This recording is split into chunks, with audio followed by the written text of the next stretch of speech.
Hikmah yang ke-184. Al-ibaratu nasihat-nasihat. Kutun adalah merupakan makanan pokok li'ailatil mustami'ina, bagi hati para pendengar. Walaisa laka, dan tidaklah engkau mendapatkan kecuali sesuatu yang engkau boleh memakannya. Hikmah yang ke-184 ini berbicara soal makanan. Makanan ini ada makanan zahir, ada makanan batin. Makanan zahir untuk jasad, makanan batin untuk kolbu, untuk hati. Jasad perlu makanan, kolbu pun juga perlu makanan. Tapi yang sementara ini kebanyakan kita tahu yang perlu makanan dan bahkan kita banting tulang mencari untuk makanan itu, yang kita perhatikan makanan jasad.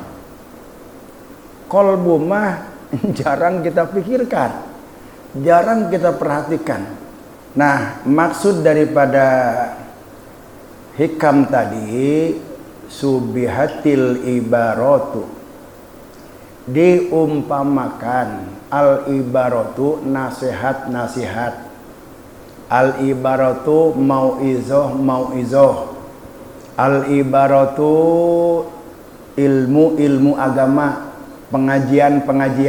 Subihatil ibaratu itu diumpamakan al-muwajjahatu ilal mustami'ina, nasihat-nasihat yang disampaikan kepada para mustami' itu diumpamakan bil kuti, makanan pokok. Alladzi tanmu bihil ajsad, yang bisa menumbuh kembangkan jasad. Fahya min jinsil kuti, hanya saja nasihat-nasihat itu merupakan jenis makanan batin. Alladzi tanmu bihil qulub, untuk menumbuh kembangkan hati. Jasad, apabila jasad kita ini cukup makan yang bergizi, maka jasad kita ini akan tumbuh berkembang, jasad kita ini akan bertenaga, dan jasad kita ini akan sehat. Tetapi kalau jasad ini kurang makan, atau makan tapi makannya yang nggak bergizi, oncom gitu makannya ya, apalagi yang nggak bergizi itu makanannya lah nggak bergizi lah, maka jasad ini pertumbuhannya nggak bagus, jasad akan kurus kalau kurang makan atau makan yang nggak bergizi. Makan banyak yang penting kenyang, gizi nggak dipikirin. Gemuk, cuma perutnya doang yang gemuk, gede kayak orang beranak.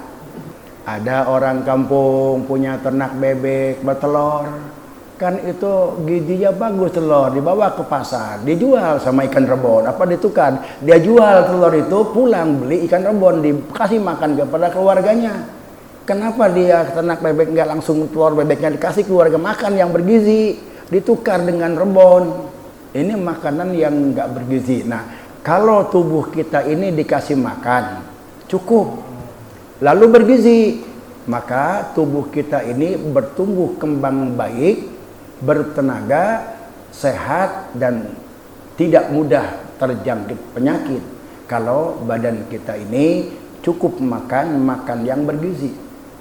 Terserang penyakit, ada penyakit dari dalam, ada penyakit dari luar. Penyakit dari dalam itu apa? Bakteri-bakteri. Bakteri-bakteri kan ada bakteri yang menguntungkan, ada bakteri yang berbahaya. Nah, bakteri-bakteri yang berbahaya itu menjadi sumber penyakit yang berada di dalam diri kita.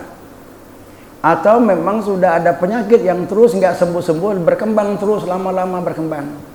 Itu karena kurang gizi. Kalau kita makan kurang gizi, Atau kita mudah terkena penyakit karena ketularan dari luar, lingkungan.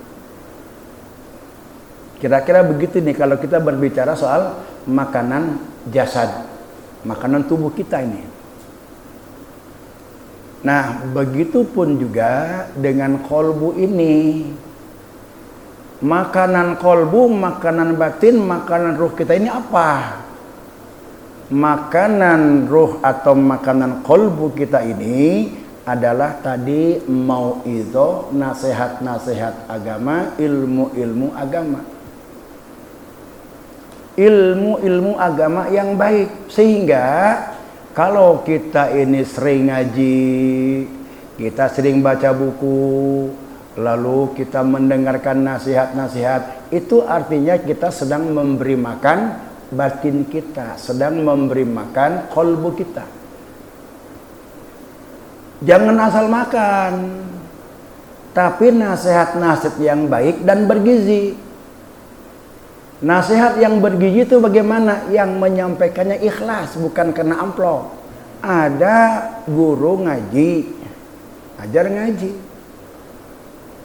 Bagus ilmunya mah disampaikan, tapi yang menyampaikannya itu dia keikhlasannya itu terukurlah. Dia lebih cenderung untuk mendapatkan amplop. Nah, itu makanan yang tidak bergizi. Nah, kalau yang menyampaikannya bagus, nasihatnya bagus, lalu yang menyampaikan hatinya itu ahli Allah, kenal dengan Allah, ikhlas.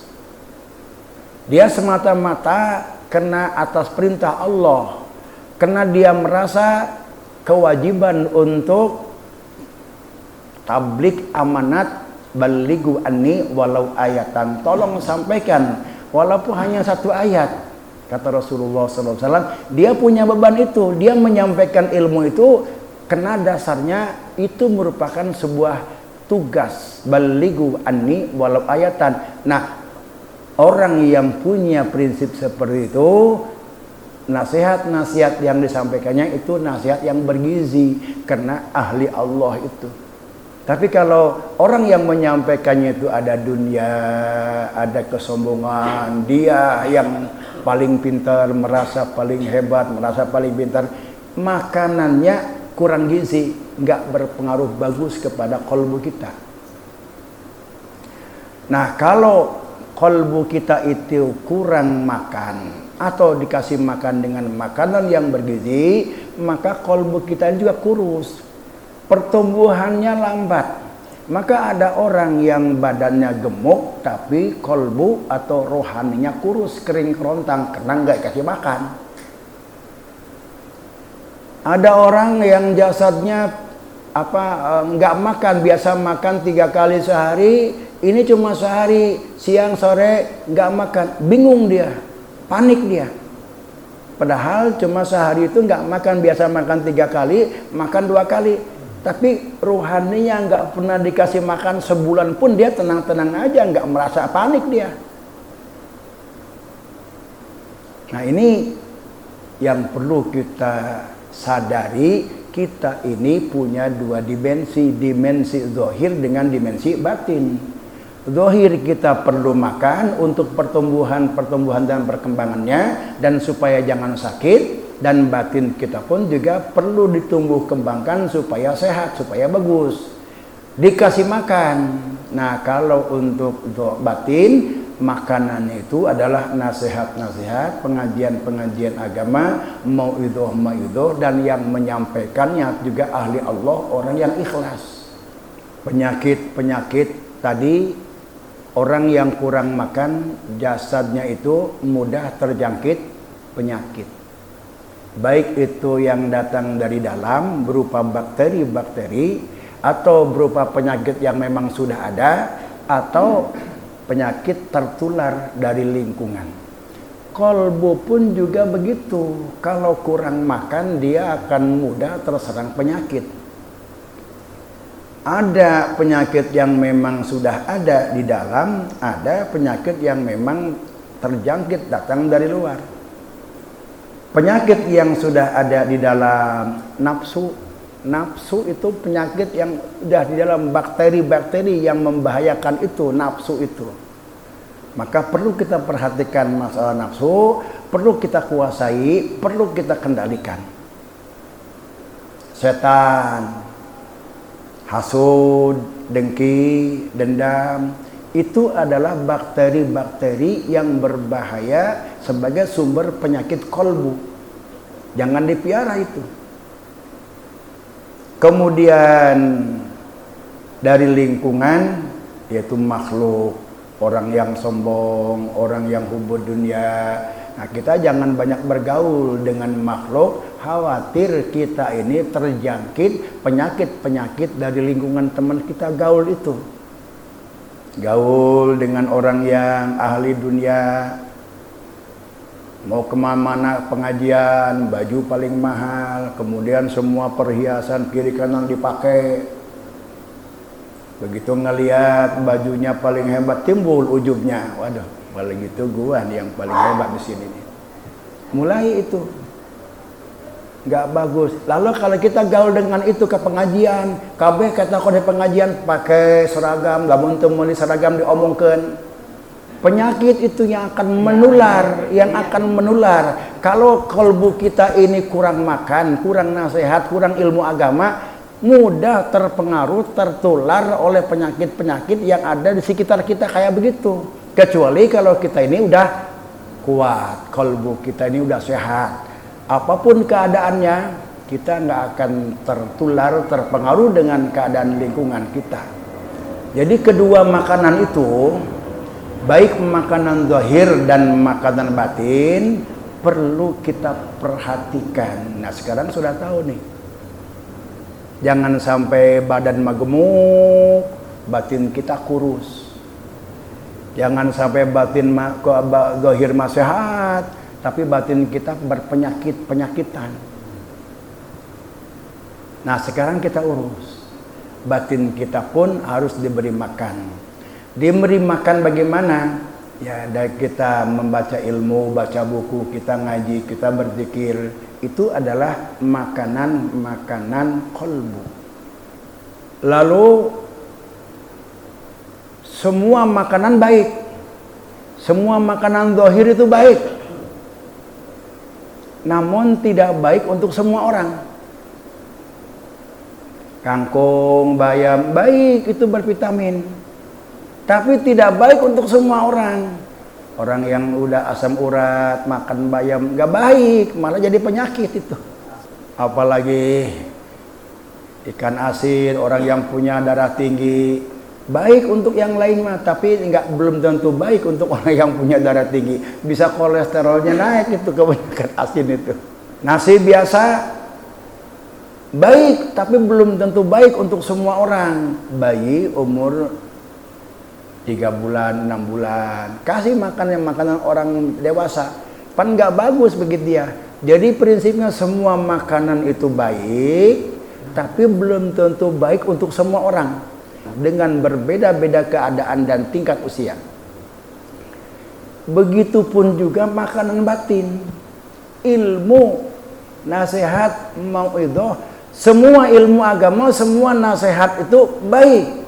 Tapi belum tentu semua nasihat itu baik bagi semua orang. Gitu. Contoh, ilmu-ilmu kewalian, ilmu-ilmu sufi disampaikan kepada orang yang enggak salikin, disampaikan kepada orang yang enggak punya kepentingan untuk kenal dengan Allah. Itu enggak bermanfaat, malah jadi penyakit. Karena bukan makan dia. Orang-orang yang enggak mau kenal dengan Allah mah enggak sebagai parukunan. Diajarinya jangan berbicara soal tarekat-tarekatan, nggak perlu bagi dia. Berbahaya kalau orang ibadahnya belum benar lalu dia bertarekat. Itu sama dengan tadi tuh, nggak semua makanan itu baik untuk semua orang, tergantung bagaimana keadaan orang itu.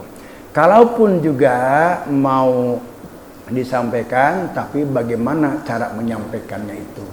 Walaisa laka illa ma anta lahu akilun. Walaisa laka, kamu itu enggak bermanfaat, enggak ada manfaatnya buat kamu makanan itu illa ma antalahu akil, kecuali sesuatu yang boleh dimakan buat engkau. Kangkung kamu nggak boleh makan, jangan dimakan, nggak bermanfaat kepada kamu. Laisa laka, nggak ada manfaatnya kangkung bayam buat kamu yang sudah usia punya sakit asam urat. Illa ma antalahu akilun, kecuali yang boleh kamu makan. Pepaya muda, sayur asam, jagung yang boleh kamu makan. Jeroan, kalau kamu udah punya kolesterol, bagus itu jeroan, tapi nggak bagus buat kamu. Laisa laka, nggak ada manfaatnya kamu makan jeroan, makan daging yang ada banyak gajinya. Illa ma antalahu akilun, kecuali yang boleh kamu makan. Allah berfirman dalam Quran surat Al-Baqarah ayat 172, A'udzubillahi minasyaitonirrajim.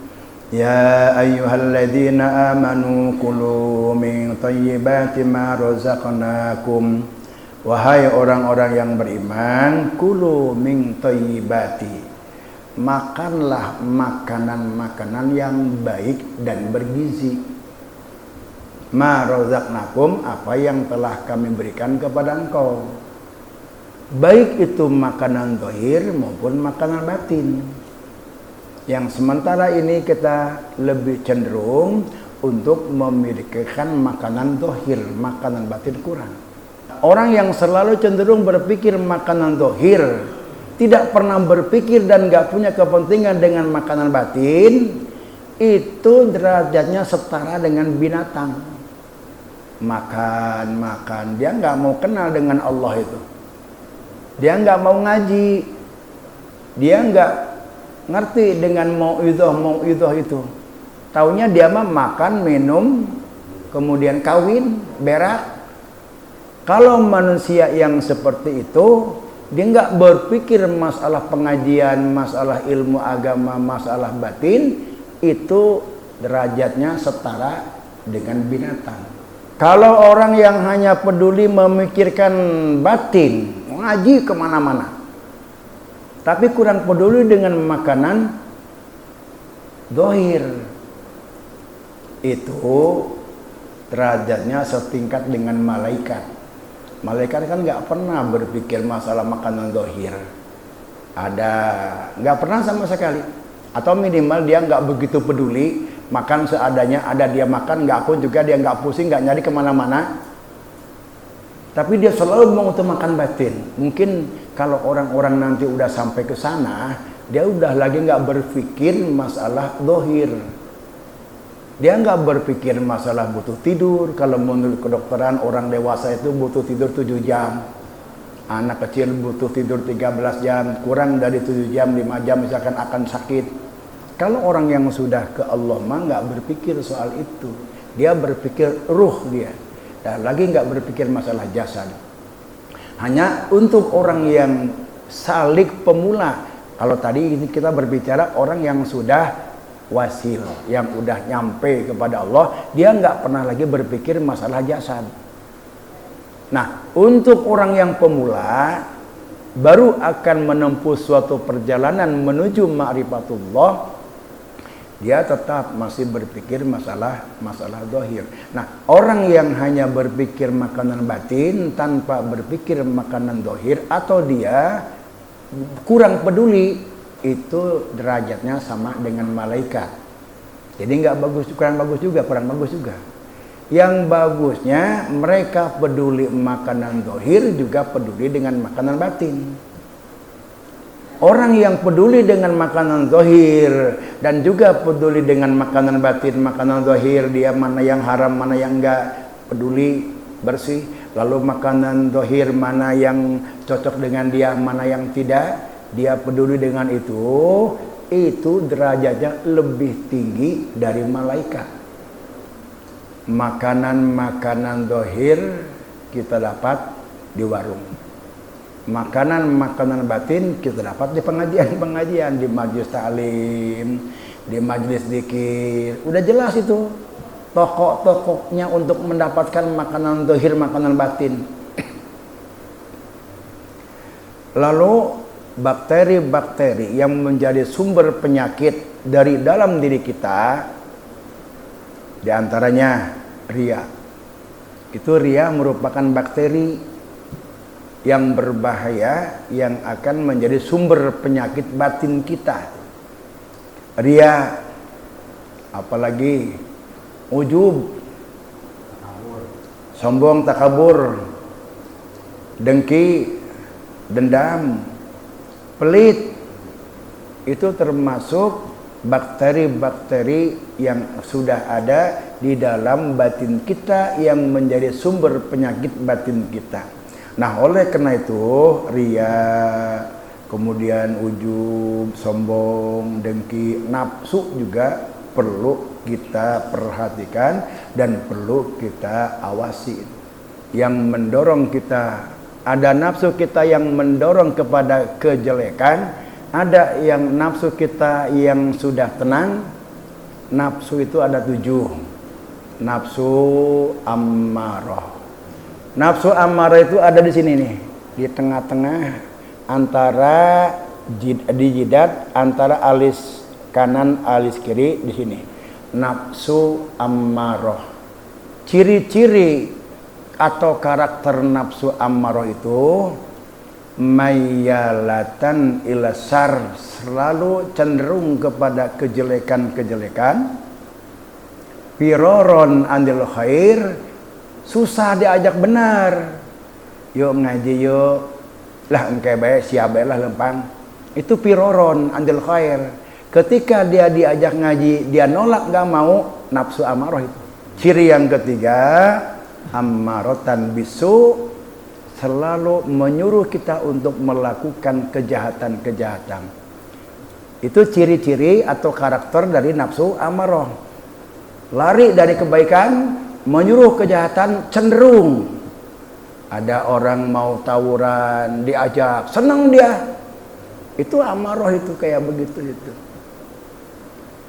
Lisan kita membicarakan orang lain, kita itu benci kepada seseorang, lalu kita bicarakan, kita sebarluaskan, itu nafsu amarah, mendorong kita kepada berbuat kejelekan, mendorong kepada kemaksiatan dan lari daripada kebaikan-kebaikan. Itu nafsu amarah yang perlu kita waspadai dan perlu kita atur supaya naik dia nanti menjadi nafsu mutmainnah.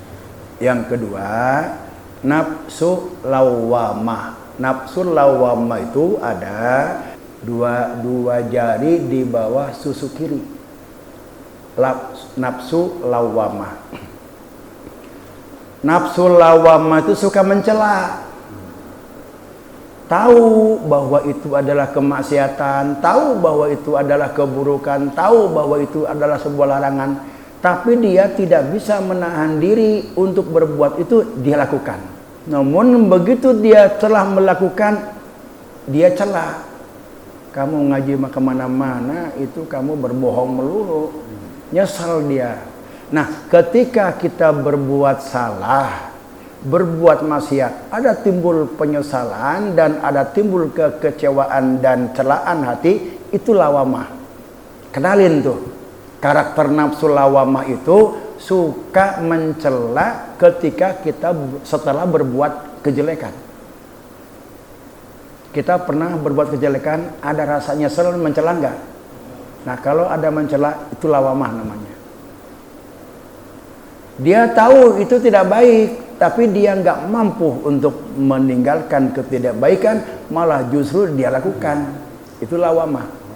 Lalu nafsu mulhamah atau nafsu mulhimah. Yang ketiga ada di bawah tete sebelah kanan, nafsu mulhimah. Kalau nafsu mulhimah mah nafsu yang tahu bahwa itu kebaikan.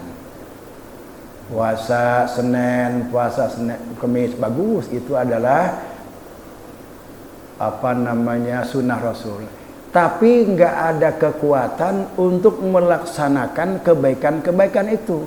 Cuma tahu doang, tapi nggak bisa melaksanakan. Itu namanya nafsu mulhamah. Nah, yang ketiga nafsu ini yang perlu dididik. Lawamah, lawan oleh kita. Kalau tadi kita lari dari kebaikan, ketika ada orang berbuat kebaikan kita nolak, lawamah itu. Berarti harus kita musuhi. Bagaimana memusuhinya? Maka ayya'mala bididdiha, lakukan pekerjaan kebalikan dari dorongan itu. Ketika ada orang ngajak kebaikan lalu kita nolak, sadari bahwa itu adalah amarah. Bagaimana melawannya? Kalau dia nolak, lakukan. Itu artinya memerangi nafsu amarah itu begitu, dengan berbuat dengan kebalikan. Mengajak menolak kepada kebaikan, amarah. Kemudian menyuruh berbuat jahat, kemaksiatan, amarah. Nah, kemudian cenderung untuk melakukan ketidakbaikan, itu juga amarah. Lakukanlah dengan kebalikan-kebalikannya itu. Kalau lawamah tadi nggak punya daya untuk mencegah kejelekan, kemaksiatan, tahu bahwa itu adalah sebuah kemaksiatan, tapi kita nggak punya daya untuk melawan kemaksiatan itu, lalu kita lakukan. Begitu kita lakukan, kita menyesal, kita kaduhung, merasa hina, kemudian kita mencela diri. Kenapa kamu lakukan? Udah ketahuan itu nggak baik. Kalau mulhamah, tahu bahwa itu adalah perintah Allah, bahwa itu adalah kebaikan-kebaikan. Tahu kalau bangun tengah malam itu Allah membuka hijab ingin bertemu dengan hambanya. Tahu. Tapi begitu bangun kita nggak melakukan itu. Itu mulhamah namanya, yang kayak begitu itu. Dan itu bagaimana? Dibina oleh kita, dididik. Kalau kamu tahu kayak begitu, kenapa kamu tidur lagi? Ayo wudu, sholat, kemudian taubat, berzikir kepada Allah Subhanahu wa taala, walaupun hanya 5-6 kali, setelah tidur lagi silakan. Itu berarti kita sudah melawan nafsu mulhamah, kita berikan dorongan, berikan tenaga. Semua ini kadang-kadang kita tahu itu kebaikan, tapi kita nggak melakukan. Itu mulhamah. Tahu itu adalah sebuah kemaksiatan, itu sebuah kejelekan, sebuah larangan agama, tapi kita lakukan. Itu adalah lawamah. 3 sifat itulah yang perlu kita didik, yang perlu kita atasi. Nah, 1 nafsu amarah yang ada di sini. Yang kedua nafsu lawamah, dan yang ketiga nafsu mulhamah. Nah, kalau yang 3 ini udah kita didik, sudah kita kuasai, maka dia akan berubah naik menjadi nafsu mutmainnah. Nafsu mutmainnah itu tenang. Dia tenang walaupun gak ada yang dimakan di rumah, tenang aja dia. Gak mungkinlah Allah akan membiarkan hambanya sengsara gak makan sampai mati gak makan. Kita kadang-kadang diuji, susah cari makan, gak makan sehari. Allah tahu kamu walaupun gak makan 3 hari masih hidup. Diuji oleh Allah itu. 1 hari gak makan, panik kita, pusing. Nah, kalau kita itu sudah memiliki nafsu mutmainnah, tenang aja. Pasti Allah itu akan memberi, pasti. Kemudian sifat nafsu mutmainnah itu tafwid. Tafwid itu pasrah segala-galanya kepada Allah.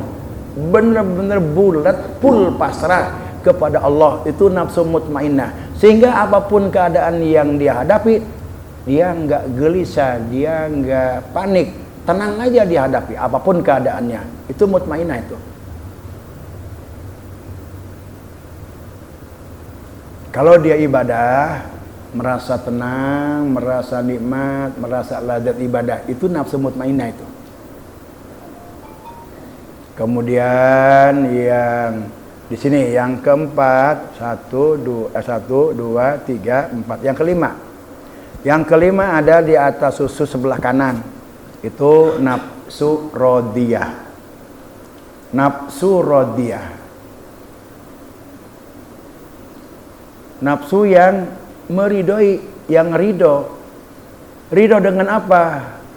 Ridho biqadarillah. Apapun yang Allah putuskan, dia ridho. Karena tidak ada perbuatan Allah untuk makhluknya itu yang tidak baik. Walaupun menurut kita sangat tidak baik, tapi itu adalah Allah Maha Tahu baik.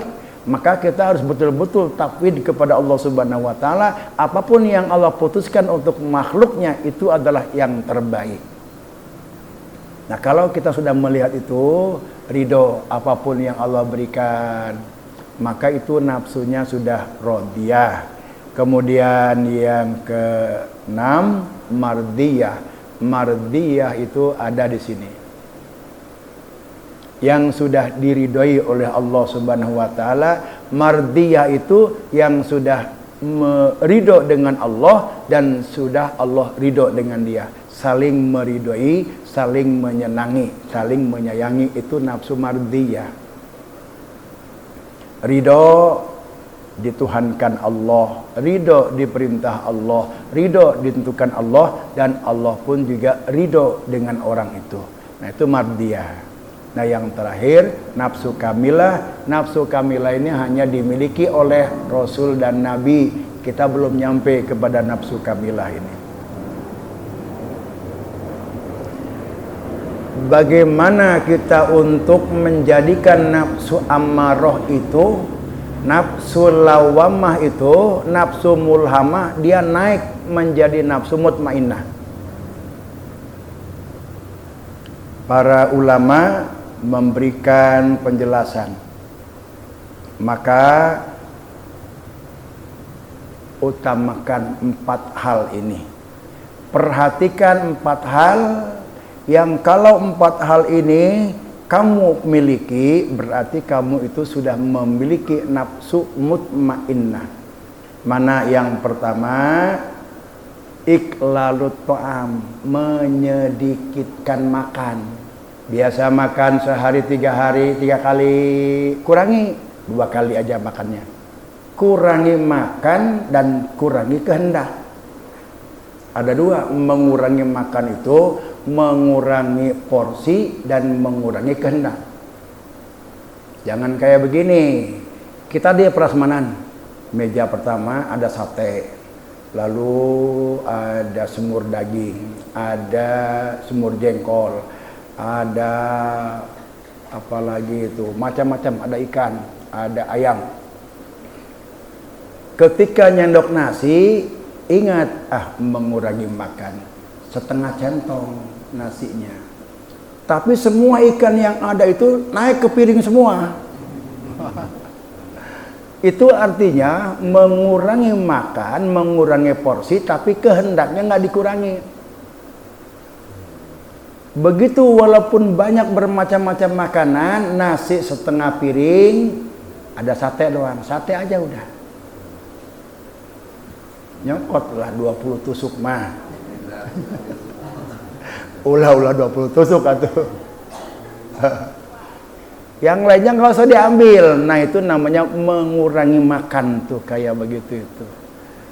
Mengurangi porsi dan juga mengurangi kehendak. Hendak ini, semua kehendak. Itu dikurangi. Apa sih manfaatnya dari mengurangi makan itu? Ada 10 rahasia yang Allah berikan kepada orang yang mengurangi makan. Yang 10 ini tidak akan bisa diakal-akalin. Yang nggak bisa diterima oleh akal yang 10 ini.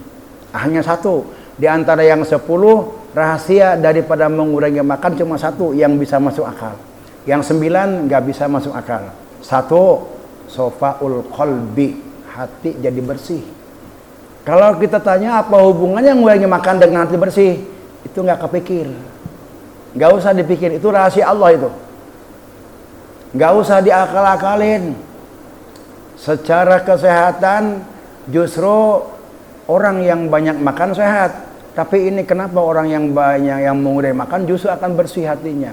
Apa hubungannya kebersihan hati dengan mengurangi makan? Itu nggak bisa dicerna oleh akal pikiran. Itu rahasia Allah itu. Yang harus kita yakini. Nanti kaitannya nanti kan dengan ini, dengan nafsu amarah, nafsu lawamah, nafsu mulhamah, dia akan naik menjadi nafsu mutmainnah. Jadi nggak usah diakal-akalin, nggak usah menurut ilmiah bagaimana itu. Apa hubungannya dengan mengurangi makan dengan kebersihan hati? Itu nggak akan bisa tercerna oleh akal itu. Ini rahasia Allah Subhanahu wa taala.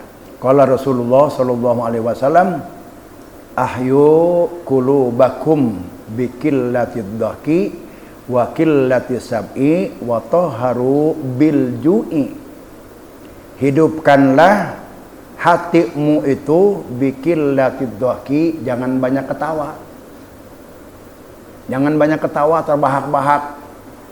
Ketawa begitu keras tanpa kontrol. Itu kalau kita banyak tertawa, ketawa malah justru dibuat-buat, itu akan membuat hati keras. Jangan ditanya apa hubungannya ketawa dengan terbahak-bahak dengan hati keras. Itu rahasia Allah itu.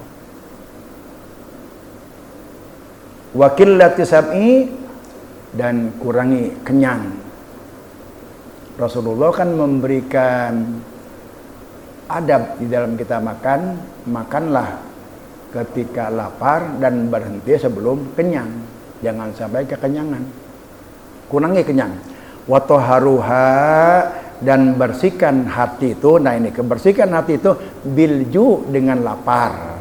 Kalau kamu mengurangi kenyang, kamu lapar, tapi bukan kelaparan. Kalau kelaparan mah nggak ada yang dimakan, kalau lapar mah kita mengurangi kenyang. Beda lapar dengan kelaparan. Kalau kelaparan mah nggak ada yang dimakan, kalau lapar mah kita mengurangi kenyang gitu. Wa tahharuha bilju tasfu wa tariku, maka hati kamu akan bersih. Ini jangan diakal-akalin. Ini adalah rahasia Rasulullah SAW yang menyampaikannya. Jadi kurangi makan. Bukan nggak makan, tapi dikurangi lah gitu porsinya. Artinya kurangi kenyang, jangan sampai kenyang. Itu yang pertama tuh. Yang kedua, ma mala abnu adama wi'an sarron min batnin bihasab ibni adama lukomatun yukimna solbahu pasulusun li tu'amihi wa sulusun li sarabihi wa sulusun li nafsihi. Kita makan mengurangi kenyang. Kenapa? Karena perut kita ini, usus kita ini ada dua. Ada usus besar, usus kecil.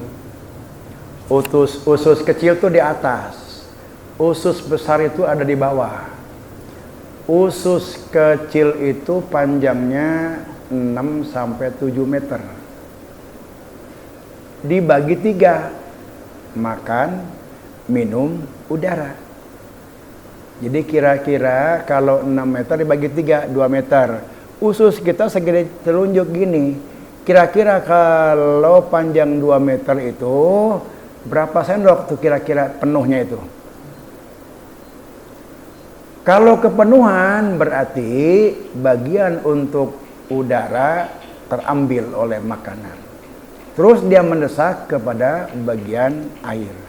Air terdesak juga, akhirnya dia membesar. Nah, lalu dicerna di usus kecil itu. Makanan yang udah masuk ke usus kecil, minuman dicerna. Begitu dicerna, gizinya yang kotorannya masuk ke perut besar. Fungsi perut besar itu panjangnya dia 1 sampai 2 meter. Perut besar itu manfaat atau kerjanya mengeraskan. Kalau usus kecil melunakkan makanan-makanan yang masih keras. Dicerna artinya dia yang tadinya keras, makan salak nggak hancur, kena giginya udah pada ompong gitu. Makan jengkol nggak hancur, giginya udah pada ompong. Makan nasi pun juga nggak begitu hancur. Bagaimana kalau nasihat Rasul itu kalau kita makan minimal sabaraha kunyahan, 20 kunyahan, iya maka karakter kunyahan nggak diterei. Nanti dia masuk ke perut kecil, dicerna. Dicerna itu dia menghaluskan. Begitu dihaluskan berarti nanti akan gizi, kalori akan terambil. Nah, ampas-ampasnya itu masuk ke perut besar. Untuk apa? Untuk pengerasan yang tadinya cair hancur, air masuk keluar menjadi air kencing. Kemudian makanan yang tadinya lembek dikeraskan keras keluar pagi-pagi. Itu sebesar itu. Nah, kita kurangi makan itu jangan sampai lebih dari ukuran sehingga jangan sampai kekenyangan. Minimal sebelum kenyang kita udah berhenti. Artinya kita masih ada ruang. Kalau kenyang berarti udah penuh bagiannya. Kalau kita udah kenyang masih terus aja berarti dia melebihi aturan, melebihi batas. Dibagi 3 usus itu. Nah, kira-kira begitulah dalam kita mencerna makanan, begitupun juga di dalam kita mencerna makanan zahir. Itu yang pertama, sofaul qalbi akan membersihkan hati dengan kita mengurangi kenyang. Yang kedua, manfaat atau rahasia dari mengurangi kenyang, riqqatul qalbi. Riqqatul qalbi itu hati jadi lembut. Lembut hati itu bukan berarti lemah, dihina diam, kemudian dizalimi diam. Hati yang lemah itu apabila dia ingat dosa lalu ingat kepada azab Allah, nangis dia.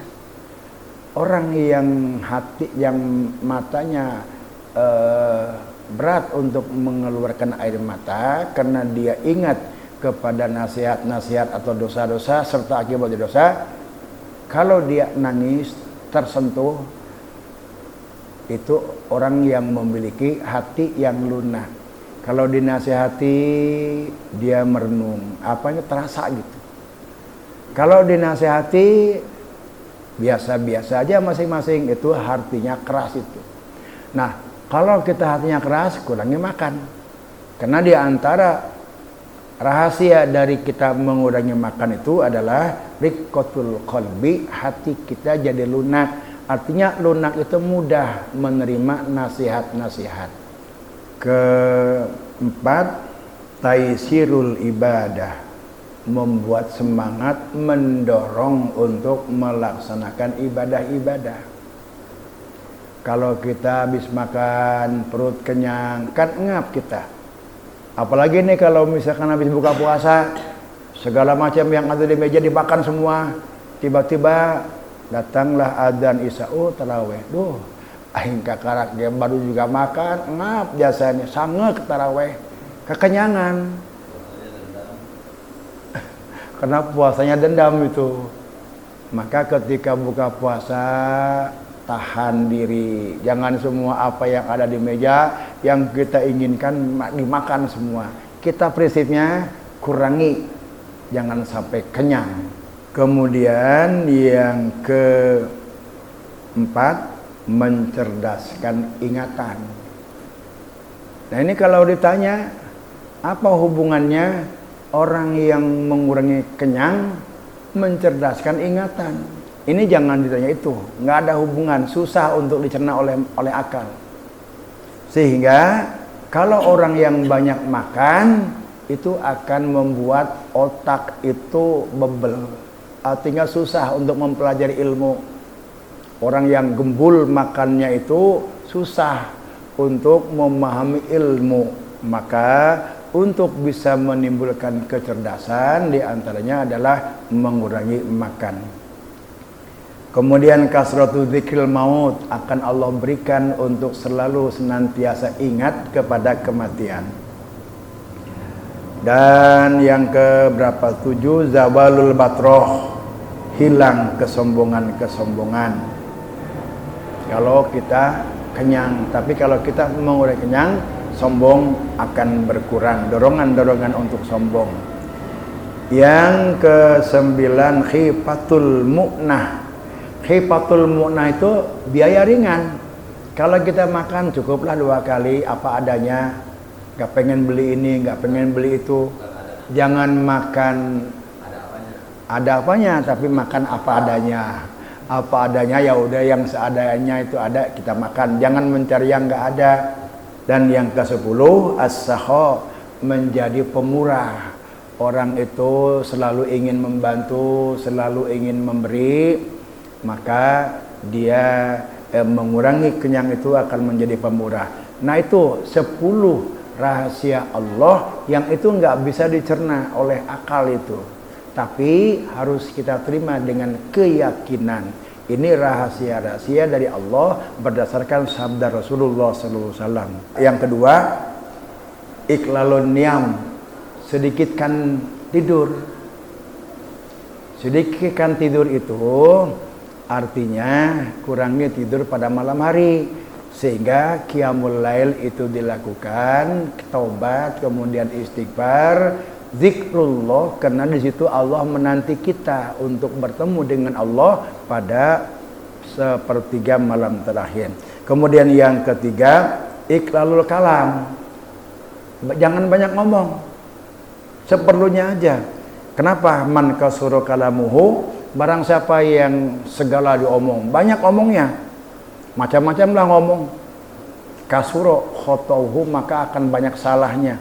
Waman kasuro khotauhu, barang siapa yang banyak salahnya, kasuro durubuhu, maka akan banyak dosanya. Waman kasuro durubuhu, pannaru aulabihi, orang yang banyak dosanya, maka neraka itu lebih baik, utama bagi dia. Maka kurangilah berbicara, jangan banyak bergaul kemana-mana, karena seorang ahli psikolog mengatakan seseorang itu berbicara itu paling hebat 15 menit. Lewat 15 menit udah ngaco ngomongnya dah. Coba aja bapak ibu ngobrol, serius dia ngobrol ilmu, ngobrol apa-apa, paling 15 menit itu benernya, kesonanya mah udah ngomongin orang, ngomongin yang gak karuan. Wallahu a'lam. Itu ahli psikolog berdasarkan survei, penelitian-penelitian dalam lingkungan, orang hanya bisa bertahan ngomong benar itu 15 menit kalau kita ngobrol itu. Maka iklalul kalam, kurangi pembicaraan. Dan yang keempat, hamlul adha minal anam, jangan ngelawan. Kalau dizalimi orang, disakiti orang, walaupun kita mampu, jangan ngelawan. Nah itulah, apabila yang 4 itu kita mampu, maka kita sudah memiliki nafsu mutmainnah. Kita pengen makan, tahan, kurangi, kenyang. Berarti kan nafsu berkurang tuh. Kalau nafsu mah pengennya hayu aja terus. Kemudian kurangnya tidur. Saat orang lain nyenyak tidur, kita memelek di situ. Nah itu mengurangi. Kemudian kurangi bicara. Kita pengen ngomong-ngomong, tahan. Yang kira-kira nggak perlu mah jangan banyak diomong. Pengen gaul ke sini ke sana, udah seperlunya aja ngomong. Dan yang keempat, jangan ngelawan apabila dihina, apabila disakiti, apabila dizalimi, walaupun kita mampu kepada orang itu. Nah 4 itulah yang akan merubah nafsu amarah, nafsu lawamah, nafsu mulhamah menjadi mutmainnah, sehingga kita tuh tenang apapun keadaannya yang kita hadapi dalam kehidupan ini. Hikmah yang ke-185. Wow.